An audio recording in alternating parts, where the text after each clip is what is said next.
গভীর রাত্রে ফাতেমা হযরত আলীকে বুকের মধ্যে নিয়ে হাউমাউ করে কাঁদতেছে। হযরত আলী চমকে গিয়া বলে, ফাতেমা এই গভীর রাত্রে তুমি এমন করে কেন কাঁদো? ফাতেমা বলে, স্বামী গো, আল্লাহ পাক আমার দোয়া কবুল করেছে। হযরত আলী মুচকি মুচকি হাসে আর বলে, ফাতেমা দোয়া কবুল করা হলো, আল্লাহর শুকরিয়া, আনন্দ করো। দোয়া কবুল করার পরে তুমি কেন কাঁদতেছ? ফাতেমা বলে, স্বামী গো, কি দোয়া আল্লাহ কবুল করছে এইটা কি আপনি শুনবেন না? আলী বলে, ফাতেমা কি দোয়া?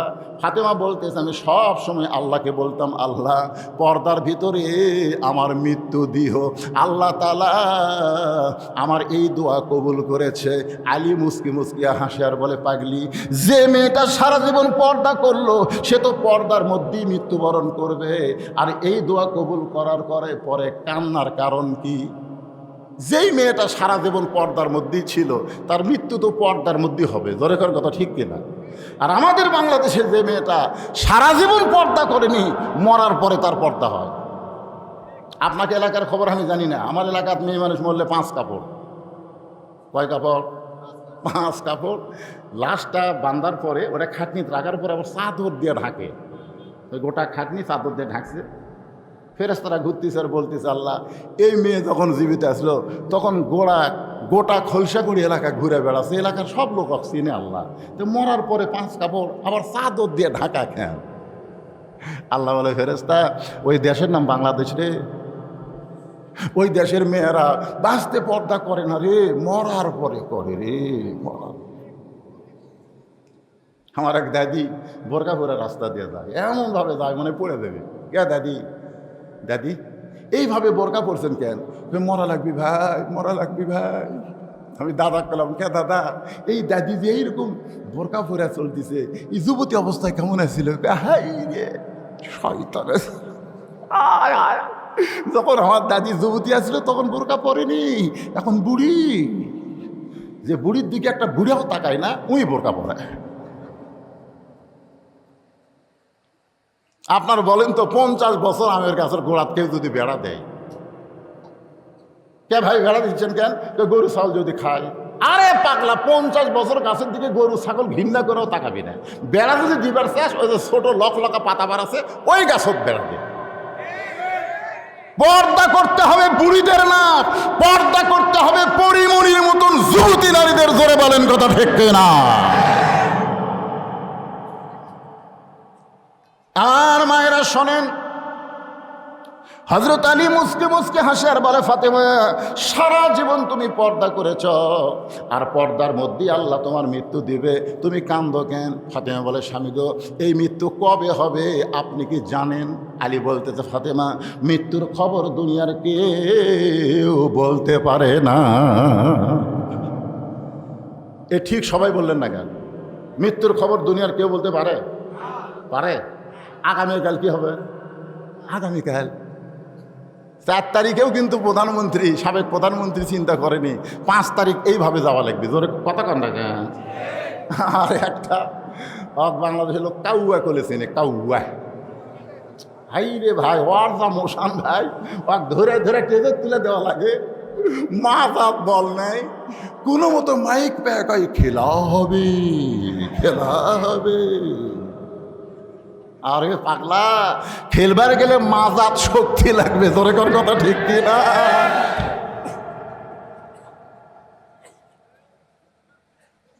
এখান থেকে বাড়ি যাওয়ার পারবো তার কোনো গ্যারান্টি ভবিষ্যতের কাছে নাই। জোরে বলেন কথা ঠিক কিনা? বহুদিন আমার বউ বলছে দেখাশোনা ওয়াজ করবেন, পুলিশ যেন না ধরে। বইয়ের কপালে চুমা দিয়ে কইলাম, ক্যারে পাগলি, সারা জীবন খালি পুলিশ ধরার কথা চিন্তা করিস, আজরাইল ধরার কথা একবারও কইস না কেন? হ্যাঁ, পুলিশ ধরলে আমাকে ছাড়া দিবি রে, কিন্তু আজরাইল যেদিন ধরবে আর ছাড়বে না। জোরে কোন কথা ঠিক কিনা? মুসলমানের বাচ্চা যারা আওয়াজ শুনতেছেন, প্রতি কদমে কদমে আজরাইল ধরার চিন্তা করবেন, যে কোনো মুহূর্তে ধরবে। এই জন্য আল্লাহ কোরআনে বলেন, ইয়া আইয়ুহাল্লাযীনা আমানুত্তাকুল্লাহা হাক্কা তুকাতিহি ওয়া লা তামুতুন্না ইল্লা ওয়া আনতুম মুসলিমুন।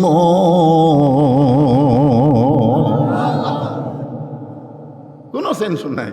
মুসলমান হয়ে যদি মরতে পারি, মুসলমান হয়ে যদি মরতে পারি তাহলে কোনো চিন্তা নাই। কিন্তু মুসলমান হয়ে মরতে গেলে 3টা শর্ত পুরা করা লাগবে। 1 নম্বর হলো ঈমান, 2 নম্বর আল্লাহর ভয়, 3 নম্বর হলো সবসময়। এখন আসরের নামাজ পড়ছে বুঝলেন, পড়া জমির ধান দেখবার গেছে, আমার এলাকার ধান দেখবার যায় দেখে ও বল জমির পানি চলমল করতেছে, নিচে ওর জমির পানি নেই, মাথাত কিন্তু টুপি আছে, নামাজ পড়ে গেছে, কপালত করাও আছে, মানে ধুলে ভরে আছে। ওই লোকটা জমির কাছে যায়, চারিদিকে তাকাচ্ছে, কেউ নাই। ওপরে চলচলা পানি, নিচে শুকনো, কেউ নাই। আস্তে করে বসে আল কাটিয়া দিয়ে ওই পানি দিয়ে হাত ধোসে, ধুয়ে আবার উঠে চারিদিকে তাকায় বলে আলহামদুলিল্লাহ, কেউ দেখেনি, কেউ দেখেনি। আপনারা বলেন তো, ওর নামাজ আছে কিন্তু কি নাই? কথা কন নামাজ আছে কি নাই? সকালে উঠে বলতেছে, কিরে কয়টা মারছু? মানে সকালে বলতেছে কয়টা মারছু, তাহলে ভোট কখন হসা? আমি 100টা মারছি। ভাই তুই এত ঢিলা কে রে? কয় জানলা দরজা বন্ধ করে মোমবাতি, বুঝিস না? তুই কয়টা মারছু? আমি লাইট, মোবাইলে লাইট দেওয়া 200টা মারছি ভাই। ঠিক মতো কেউ দেখেনি রে, কেউ দেখেনি রে। 2 কান্দে 2 ফেরেশতা আল্লাহ বলতেছে, আল্লাহ এরা যে গল্প করতেছে কেউ দেখেনি, তা আমরা তখন কুটি গেছিল। আপনারা কি মনে করতেছেন, যখন ওরা সমানে গেলে সিল মারছে তখন এই ফেরেশতারা কান্দত আসলো না? কথা কোনো আসলো কি আসলো না? তুই 1 বাপের বেটা হয়ে 10 বাপের সিল মারলু। মার হবি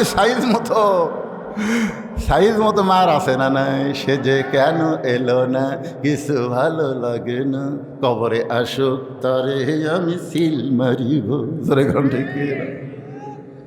জাগা মতো মার আছে, আছে না নাই? একটু মনোযোগ দিয়ে শুনবেন। আলী বলতে যে ফাতেমা, মৃত্যুর খবর কেউ বলতে পারে না। ফাতেমা বলে, স্বামী গো, আল্লাহ পাক আমারে জানাইছে আজকে গভীর রাত্রে ফাতেমার মৃত্যু হবে। জোরে কোন, কে জানাইছে? আল্লাহ পাক আমাকে জানাইছে আজকে গভীর রাত্রে ফাতেমার মৃত্যু হবে। গাছের গোড়া কাটলে গাছটা যেমন ঠাস করে পড়ে যায়, হযরত আলী তেমনি পড়ে গেলেন ঘরের মাজায়। মা ফাতেমা মুস্কি মুস্কি হেসে স্বামীর মাথাটা কুরাতের উপরে নিয়ে কপালে একটা চুমা দিয়ে বলে, স্বামী গো, এমন করে আপনি কাঁদবেন না, কারণ এই দুনিয়া থাকার জায়গা না, আসলে যাইতে হবে। এমন করে আপনি কাঁদবেন না, কারণ এই দুনিয়া থাকার জায়গা না, আসলে। সবাই বলবেন, এই যুবকেরা তোমরা কি যাবা না? কুটি যাবা? হ্যাঁ, তাহলে এই সবাই আমি যেই বলবো আসলে, আপনারা বলবেন যাইতে হবে। সুন্দর করে আসলে যাইতে হবে। এই বিশ্বাস যদি করেন, তাহলে কবে যাবেন, কখন যাবেন, এইটা কিন্তু আপনারা জানেন না। যখন আমি ওয়াজ শুরু করলাম তখন দেখলাম 3 জন ছেলে রুমাল নিয়ে আপনাদের মধ্যে ঘুরল। পকেটাকে খেয়াল করে, 500 টাকার নোট আছে, 200 টাকার নোট আছে, 100 টাকার নোট আছে, 10 টাকা নেই। মসজিদের দান বাক্স মুখের সামনে আছে তো, এখন 500 আছে, 200 আছে, 100 আছে, 10 নাই। ইচ্ছা করে বাদ দেয়, সে আল্লাহর সঙ্গে কুফরি করলো। জোরে কোন কথা ঠিক কিনা? আমি হাত তুলবার বলিনি রে ভাই, হাত তুলবার বলিনি, অত বড় সাহস আমার নাই। আমি খালি আপনাদের বিবেককে প্রশ্ন করলাম। সবচাইতে বড় আদালতের নাম হলো বিবেক। এতদিন বিচারপতিদের বিবেক ছিল না বলে আলেমদেরকে জেলখানায় ঢুকাছে আর জালেমদেরকে ছেড়ে দিছে। জোরে কোন কথা ঠিক কিনা?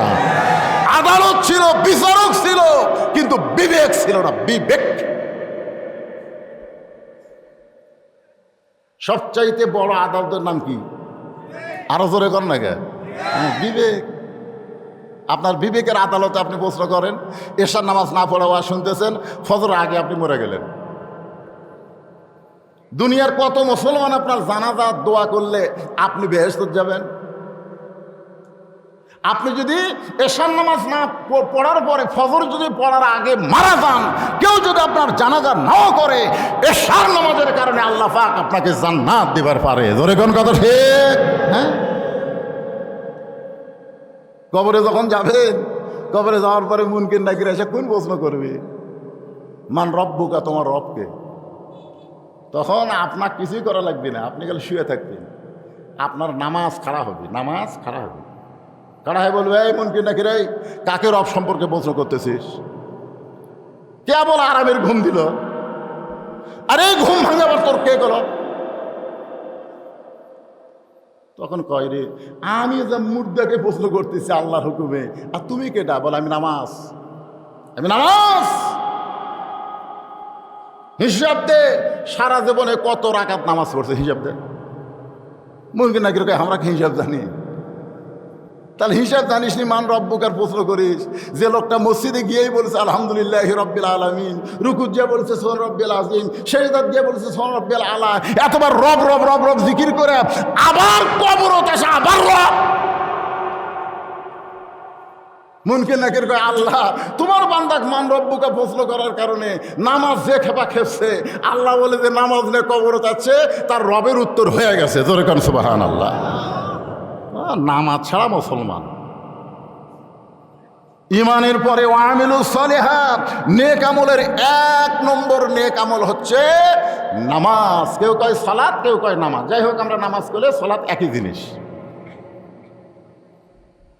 তাহলে আপনারা বলেন ইমানের পরে 1 নম্বর নেক আমলের নাম কি? আরো জোরে, নামাজ। প্রধানমন্ত্রী, সাবেক প্রধানমন্ত্রী 560টা মসজিদ বানালো, বারে নাম দিল মডেল মসজিদ। আপনাকে মান্দাতে এক মাহফিলে আমি ওয়াজ করতেছিলাম, এমপি সাহেব এসে আমাকে বলতেছে, হুজুর আপনি খালি অ্যাঙ্গেলে ওয়াজ করেন, আমাকে সরকারের পক্ষে একটা কথাও কর না। আমাদের প্রধানমন্ত্রী যে 560টা মসজিদ বানালো, সেই কথা বলে কি হয়? টঙ্গীতে ইজতেমার জায়গা দিল, সেই কথাও কি কবার পারেন না? ইসলামী ফাউন্ডেশন কে করলো সেটাও কি আপনারা জানেন না? আমি এমপির হাত ধরে বললাম, ভাই 560টা মসজিদ কেন, 5 লক্ষ মসজিদ যদি প্রধানমন্ত্রী বানায়, একটা সওয়াবও পাবে না। এমপি আমার মতন এইরকম থেকে আছে, কারণ আমি তো ডাইরেক্ট মারতেছি না, অ্যাঙ্গেলে মারতেছি, কিন্তু করার বুদ্ধি নেই। আমার দেখি চোখ বড় বড়, কি কোন হুজুর? মানে হ্যাঁ, 5 লক্ষ মসজিদ বানাইলেও প্রধানমন্ত্রী একটা সওয়াবও পাবে না। কারণ আল্লাহ কোরআনে বলেছে, আল্লাযীনা ইম্মাক্কান্নাহুম ফিল আরদ, মুসলমানের মধ্যে কেউ যখন ক্ষমতার চেয়ার পায়, তার 1 নম্বর দায়িত্ব হলো মসজিদ নির্মাণ করা না, পদ্মা সেতু নির্মাণ করা না, রাস্তার ফ্লাইওভার নির্মাণ করা না, মাদক মুক্ত সমাজ গড়া না, বাল্য বিয়া বন্ধ করে না। এগুলা কাজ হতে পারে, তবে 1 নম্বর কাজ হচ্ছে আকামুস সালাত, নামাজ কায়েম করা। জোরে কোন কথা ঠিক? নামাজ যদি কায়েম হয় তাহলে কি হবে? আমাদের সব যুবকেরা নামাজ পড়বি, কেউ মেসি নেইমারের সাপোর্টার হবে না।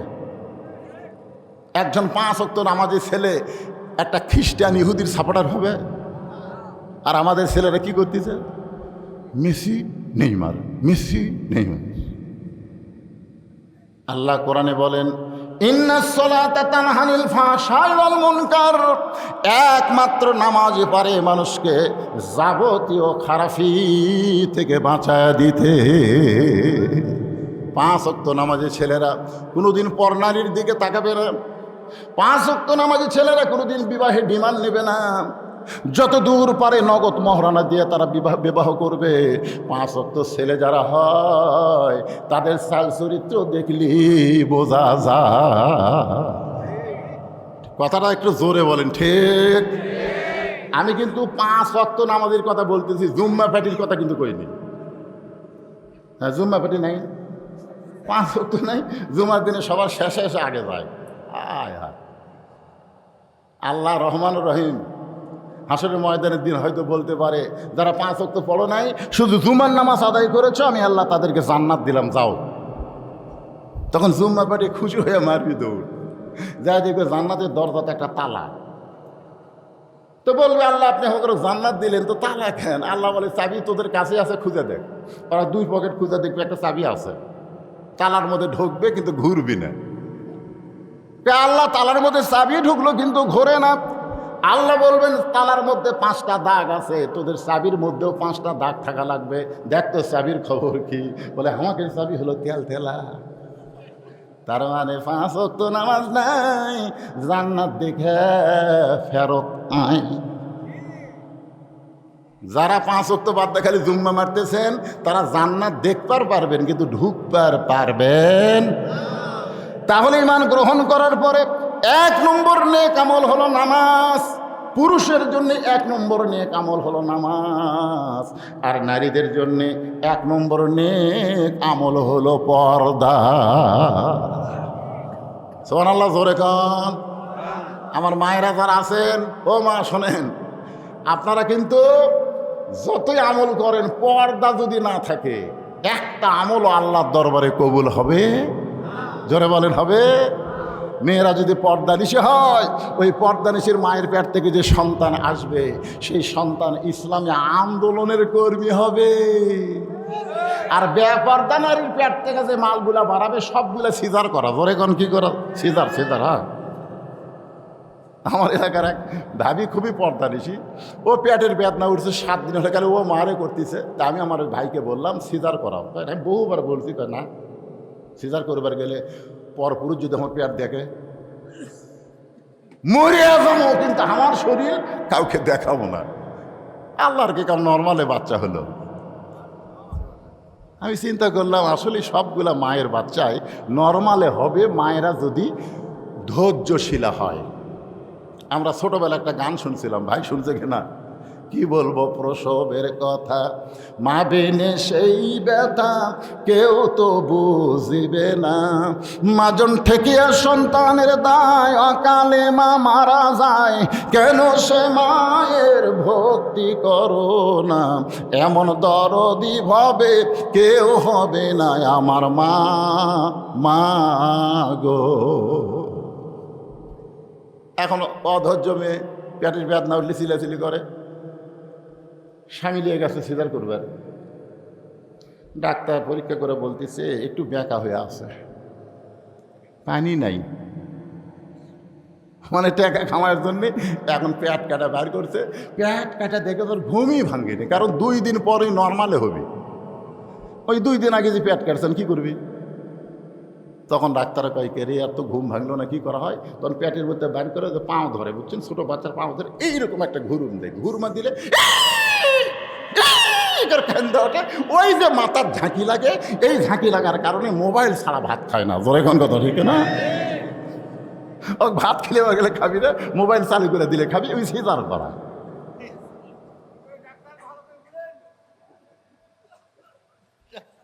আল্লাহর বান্দার একটু মনোযোগ দিয়ে শোনেন, ব্যতিক্রম অবশ্যই আছে, তবে যেই কথাটা বলতেছি পর্দা। জোরে বলেন নাম কি? এই টেবিলের উপরে যতগুলো মানুষ আছে, ডাক্তার বলেন আর আপনি বলেন আর আমি বলেন, আমাদের মধ্যে কয়জন সিজার করা? এখন তো এর মধ্যে কে কে সিজার করা?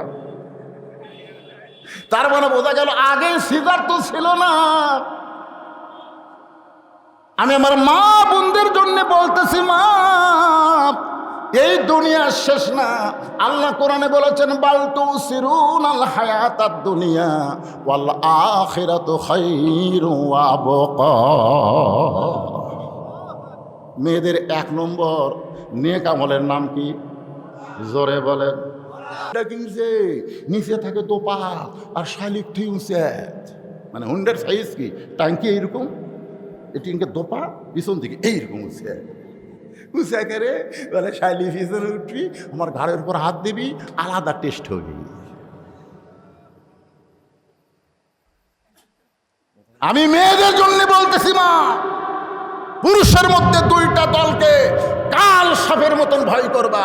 একটা হলো দুলা ভাই আর একটা হলো দেওরা। একটা হলো দেওরা আর একটা হলো দুলা ভাই। এই 2 শয়তান নারীদের সবচাইতে বেশি ক্ষতি করে। জোরে কোন কথা, ঠিক কথা কম। কাল সাপের মতন ভয় করা লাগবে। কতগুলো দেওরা আছে, ভাবি মানে ওর ভাই এখন মানুষের গেছে, তো ভাবি এখন বাড়িতে একলা আছে, ভাবি আপনি কি আচার খাবেন, ভাবি আপনি কি ডাব লাগবে, এমনি আপনার যা সাইজ ভাবি মনে হয় আপনার বিয়েই হয়নি। ও রে বাবা রে, এরকম কিছু দেওয়ার আছে না নাই? আমি যারা বিদেশে যাচ্ছেন আমি তাদেরকে বলবো, ভাই এই টাটকা বউ থেকে বিদেশে যাই না ভাই, বিয়ার আগে যান, নাই বাচ্চা কাচ্চা হওয়ার পরে যান। অনেক বিদেশি বাড়িতে আইসা কাঁদতেছে, আইসা দেখে বউ নাই। জোরে বলেন কথা ঠিক কিনা ভাই? হ্যাঁ, আমার মায়েদের 1 নম্বর আমল হচ্ছে পর্দা। পুরুষের 1 নম্বর হলো নামাজ, আর নারীদের 1 নম্বর পর্দা। এই পর্দার উপর ওয়াজ করতে গিয়া আপনাদেরকে বলতেছি, এবার মা ফাতেমা যখন গভীর রাত্রে দুনিয়া থেকে বিদায় নিল, হযরত আলী কান্দে করে নিয়ে জান্নাতুল বাকির পূর্ব কোণায় আবু জার গিফার একটা কবর খুঁড়েছিল। কবর খুঁড়তে খুঁড়তে সে তো চলে গেছে, আর নাই। আলী তাকে দাফন করার পরে আল্লাহকে বলতেছে, আল্লাহ পর্দানিশী ফাতেমাকে তুমি কবুল করে নাও, পর্দানিশী ফাতেমাকে তুমি কবুল করে নাও। এই দোয়া করার পরে হযরত আলী তাকায় দেখে সামনে কয়েকটা পুরাতন কবর দেখা যায়। এইমাত্র ফাতেমাকে কবর দিয়েছে, সেই নতুন কবর আর নাই। স্বামী কবর দিছে, সেই নতুন কবর আর নাই। আলী চিৎকার করে বলে, নতুন কবর, ফাতেমার কবর কোথায়? ফাতেমার কবর কে যেন ডাক দেয়, বলে আলী রে, ফাতেমা পর্দানিশী, আমি আল্লাহ জোহরা ডিগ্রি দিয়া তার কবরটাকে কিয়ামত পর্যন্ত পর্দা করে দিয়েছি।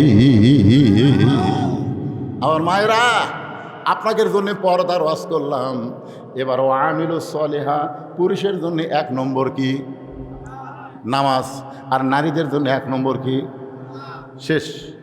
সূরা আসরের 2 বিষয় শেষ, ঈমানও শেষ, ও আমিলুস সলিহাও শেষ। এবার 2টা বিষয় আছে, ওয়াতাওয়াসাউ বিল হক, ওয়াতাওয়াসাউ বিস সবর। এই 2টা বিষয়ের মধ্যে খুবই মজা আর খুব গরম কথা আছে। আপনারা কারা কারা শুনবেন? আল্লাহকে একটু হাত দেখেন তো দেখি। লিল্লাহি তাকবীর। আপনি শুনবেন শেষ পর্যন্ত? মাশাআল্লাহ। আমি তো নিয়ত করছিল যে 12টার মধ্যেও শেষ করবো, বুঝলেন, কিন্তু আপনাকে সাইজ যে এত ভালো রে ভাই, 12:30 বেজে গেছে, আমার খেয়ালই নাই। আরো 2টা পয়েন্ট মারতে টাইম লাগবে না? এই রে ওয়াতাওয়াসাউ বিল হক, কি যে হক কথা হবি ভাই, মামুনুল হক, আজিজুল হক, সবাই হাত তুলেছেন, শুনবেন। আমি অবশ্যই আপনাদের শোনাবো। কোরআন আমার সামনে ওয়াদা দিয়ে দিলাম, আমি না বলে এখানে যাব না। জীবিত অবস্থায় যদি থাকি অবশ্যই বলেই যাব। কিন্তু এই এতিম মাদ্রাসার জন্যে আপনাদের কাছে আমি 100টা কোরআন শরীফ চাই। আমার অন্য কিছু চাওয়ার দরকার নাই।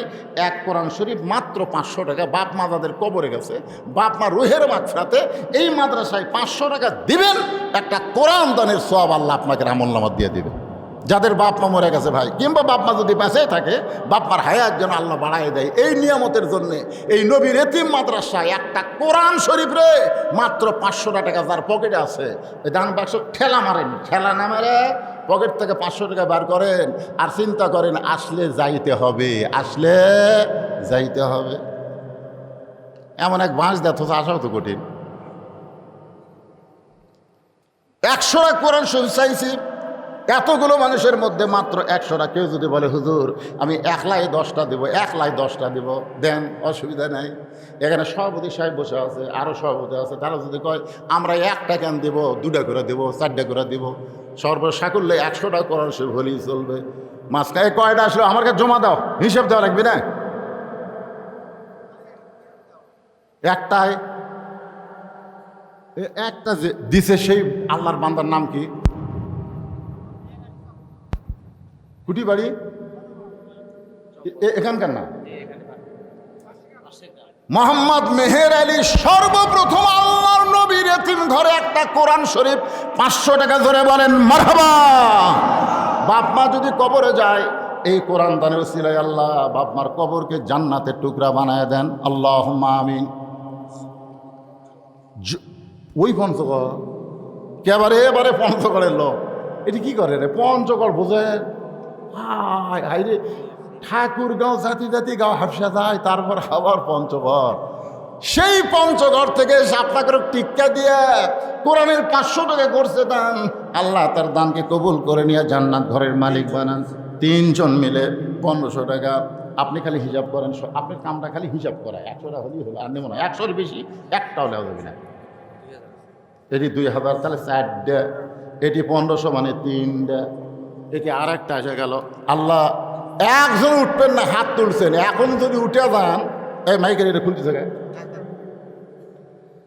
এখন যদি উঠে যান তাহলে বুঝবেন লিমা তাকুলু মালা তা ফেলুন, কথার সাথে কামের মিল নেই, ওটা হবে না। এটা আপনার দেওয়া দেখেন, ইনশাল্লাহ হয়ে যাবে। আল্লাহ আরেকজন 2টা কোরআন শরীফ বাবদ 1000 টাকা দান করছে, আল্লাহ দানকে কবুল করেন। এই সাইডে সবাই কয়টা? লিল্লাহি তাকবীর। এই সাইডে 5জনই তো আছে, 5জন 5টা কোরআন শরীফ বাবদ আল্লাহ 2500 টাকা করছে দান। আর একটা কোরআন শরীফ বাবদ 500 টাকা পাওয়া গেল। আল্লাহ দানকে কবুল করেন, আল্লাহুম্মা আমিন। আপনি যেভাবে গুনতেছেন হিসাব করাই কঠিন।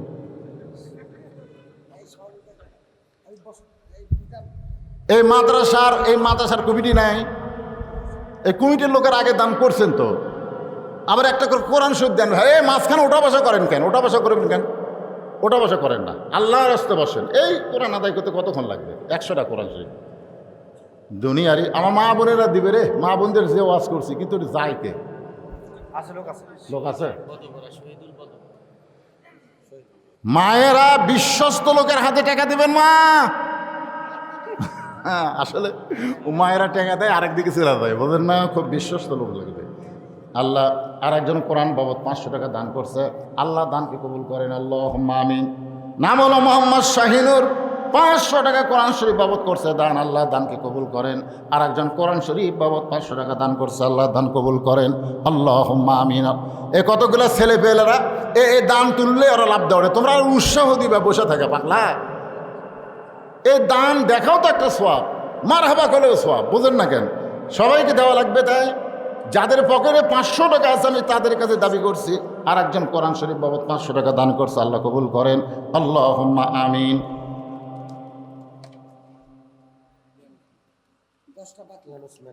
ইনুস মেকার 10টা বাকি, আপনার চেনেন না? কেবল ইনুস মেকার কে রে? লিল্লাহি তাকবীর।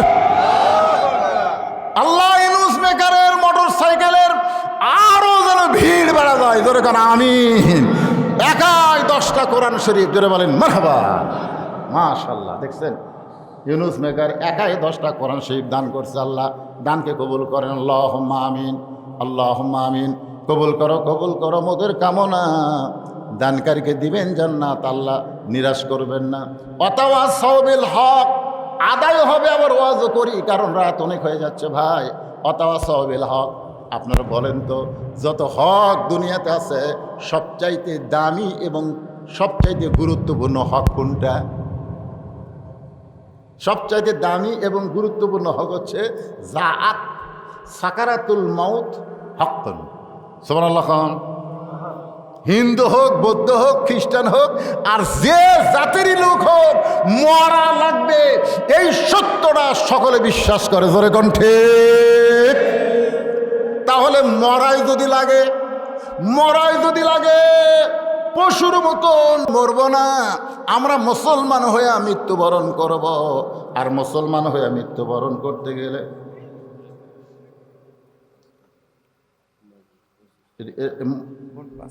মাস্টার কোরআন শরীফ 2500 টাকা কে দিল রে? ডাক্তার সাহেব, আপনি 5টা কোরআন শরীফ বাবদ ডাক্তার সাহেব 2500 টাকা দান করেছে, আল্লাহ তার দানকে কবুল করেন। যে নিয়তে দান করলো, আল্লাহ নেক নিয়ত নেক আশাকে আল্লাহ আপনি পুরা করেন, জোরে গান আমিন। ই তো টাকার বান্ডিল লিয়েছে রে, মাশাআল্লাহ। আচ্ছা ঠিক আছে, কয়টা আছে বাদান, কয়টা আছে রে? লিল্লাহি তাকবীর। আপনাদের মধ্যে থেকে 11টা কোরআন শরীফ এই ছেলে নিয়ে চলে আসো, আল্লাহ যারা দিল, কে দিল, আল্লাহ তাদের সকলের নেক নিয়ত নেক আশাকে আল্লাহ কবুল করো, আল্লাহুম্মা আমিন। এটা কি কত আছে? 500 আছে। হাই রেজগি মেজগি যা ছিল সব মিলে 500 টাকা আফতাবুদ্দিন করছে দান, একটা কোরআন শরীফ বাবদ। আল্লাহ দানকে কবুল করেন, আল্লাহ নেক নিয়ত নেক আশা করাক, আল্লাহুম্মা আমিন। কবুল করো মোদের কামনা, দানকারীকে দিবেন জান্নাত, আল্লাহ নিরাশ করবেন না।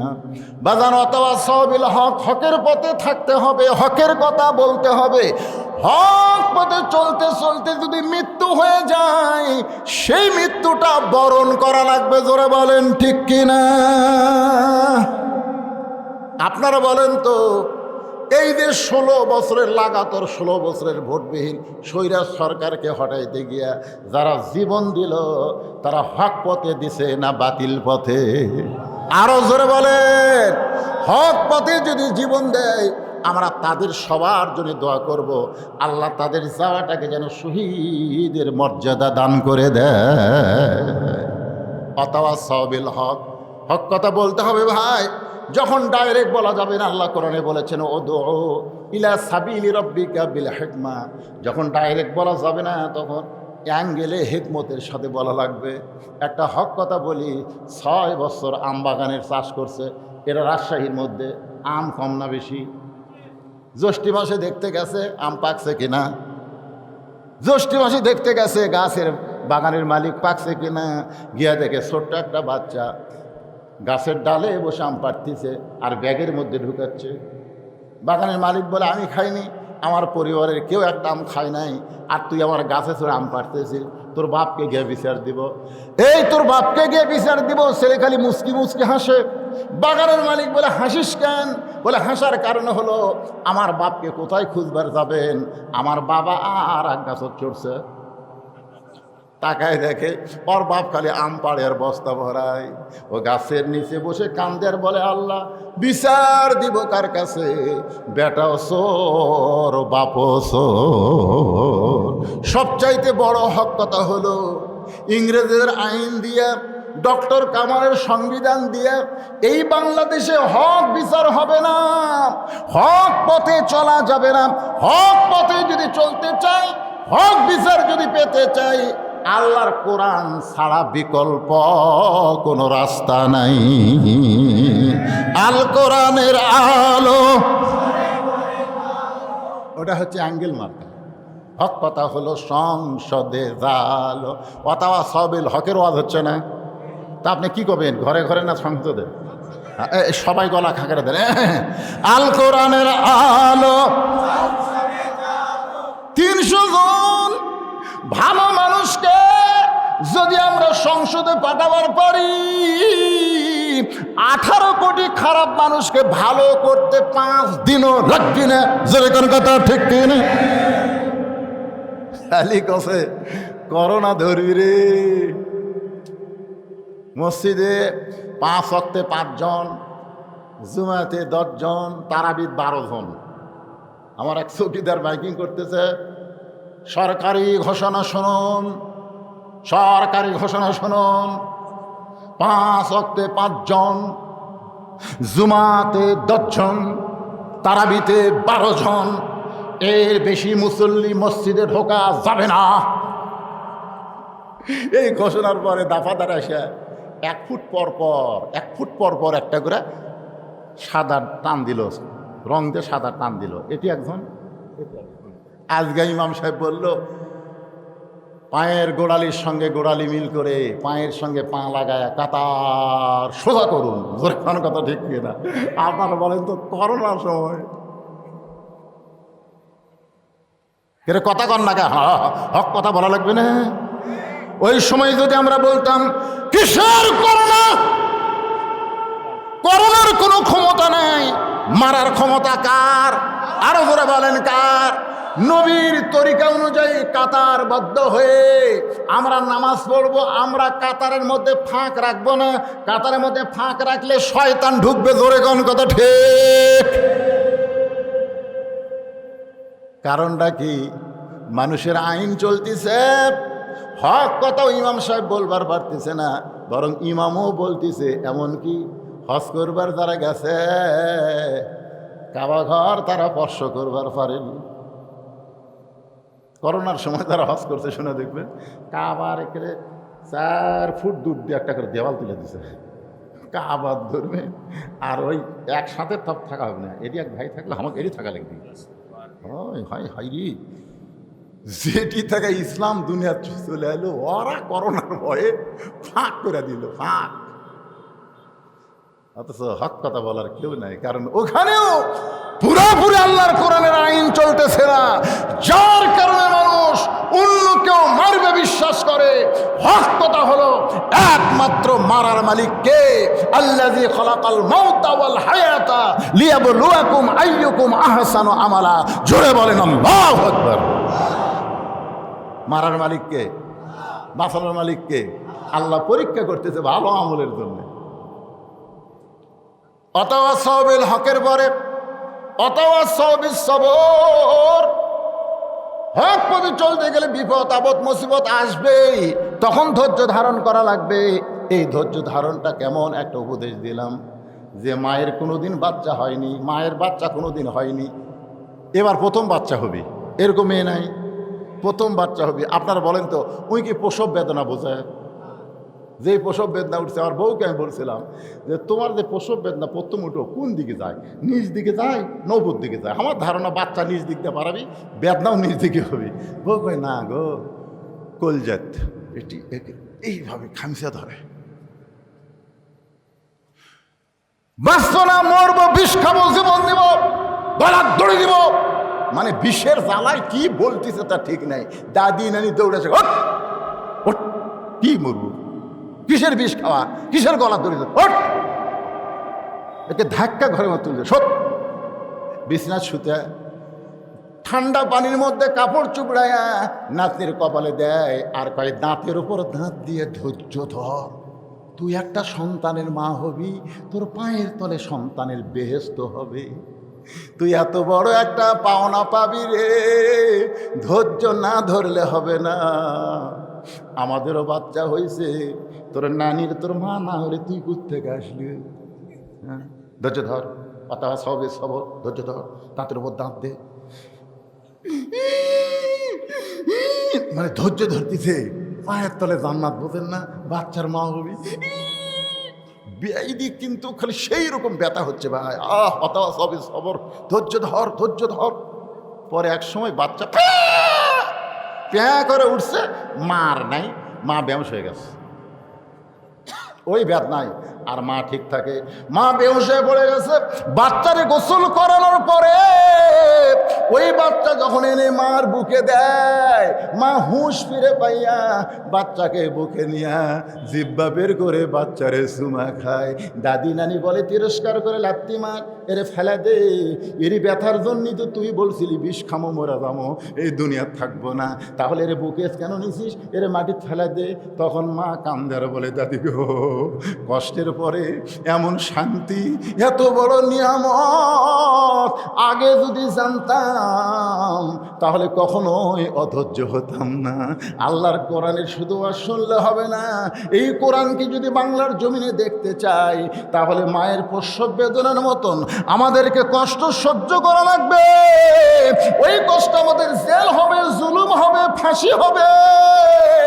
তারপরেও ওয়াতাওয়াসাউ বিস সবর, ধৈর্য ধারণ করলে মা যেমন একটা সন্তান পাইছে, আমরাও বাংলার জমিনে ইসলামের পতাকা পেয়ে যাব। আল্লাহ যেন আমাদের সকলের জন্য কবুল করে, সকলে বলে আল্লাহুম্মা আমিন। আস্তাগফিরুল্লাহাল্লাযী লা ইলাহা ইল্লা হুয়াল হাইয়ুল কাইয়্যুম ওয়া আতুবু ইলাইহি। এগুলো সিলিবার বলার দরকার নেই। কোরআন শরীফ কয়টা আছে আপনাকে? এটা আচ্ছা, মাসিক দাতা, মাদ্রাসার মাসিক দাতা দরকার। ও মাসিক দাতা দরকার, হাই রে ভেঙ্গে গেল রে, এটা আমাকে আর আগে কবেন না, ওই আর্ধেক যখন খুঁজলাম তখন করা লাগে না ভাই, লাগবে না। মাসিক দাতা আপনারা কেউ হবেন, কি দিয়ে হওয়া লাগে? মাসে কয়শো?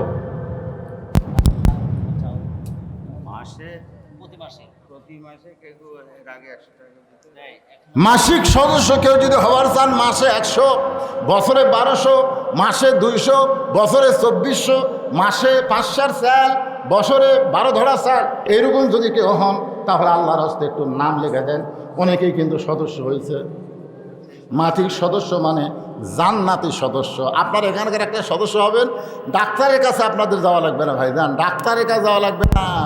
মাসিক সদস্য মাদ্রাসায় দিবেন, আর আল্লাহ তাআলা সাদাকাতু তারুদ্দুল বালা, দান সদকার কারণে বালা মুসিবত আল্লাহ দূর করে দিবে। এই ফাঁকেগুলো কি ওইদিকে? আচ্ছা, এই কোরআন শরীফ কয়টা উঠছে হিসাব করেননি? যাই হোক, আপনারা যা দান করছেন, রব্বানা আতিনা ফিদ দুনিয়া হাসানা ও ফিল আখিরাতি হাসানা ওয়া কিনা আযাবান্নার। সবাই পড়েন রব্বির হামহুমা কামা রব্বায়ানি সগীরা। পড়েন ভাই, পড়েন, সবাই পড়েন, এর দোয়া। মোহাম্মদ মাজিদুর রহমান, একতা ইলেকট্রনিক্স, তাহেরপুর বাজার, 10টা কোরআন শরীফ, মাশাআল্লাহ। আবার 10টা কোরআন শরীফ, এই 10টা কোরআন শরীফ মধ্যে রাখেন, 10টা কোরআন শরীফ আবার পাওয়া গেল। আল্লাহ মাশাআল্লাহ, আর একজন কোরআন শরীফ বাবদ 500 টাকা দান করছে। আল্লাহ সকলের দানকে কবুল করেন। সভাপতির ভিতরে আপনাদের কেউ একজন মাইক ধরে কিছু বলবেন? আচ্ছা, বলে দেন, বলেন, মাইক ধরে বলেন, আমার দোয়া শেষ।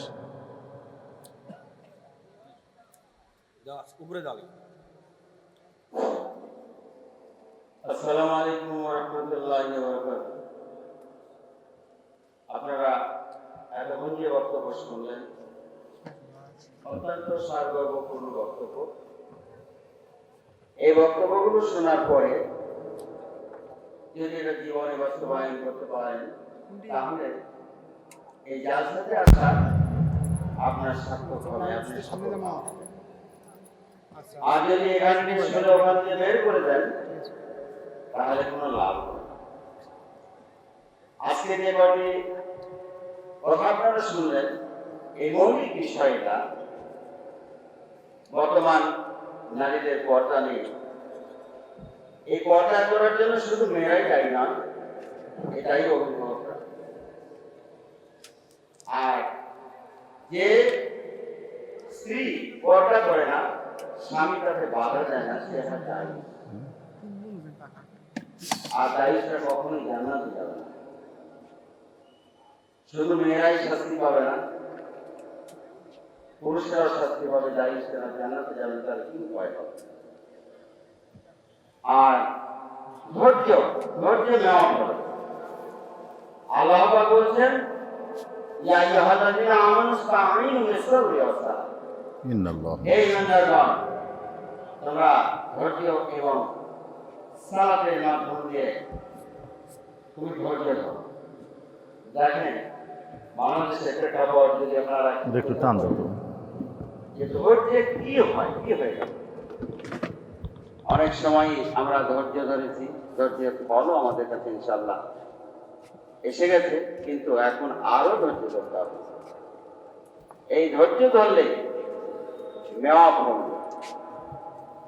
তো হিসাব নিকাশ হয়েছে বোধ হয়। কোরআন শরীফ